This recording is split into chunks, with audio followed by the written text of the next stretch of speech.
boa tarde. Estou aqui na chácara Ineu.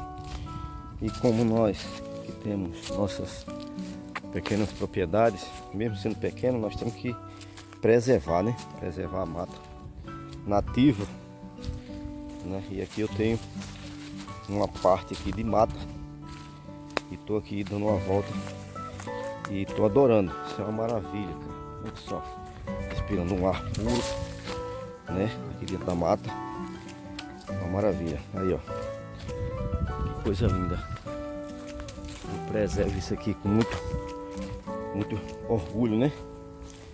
É isso aí, galera. Um abraço. Se inscreva no canal. Valeu? Não deixe de se inscrever aí e dar aquela força, ok? Pro seu amigo.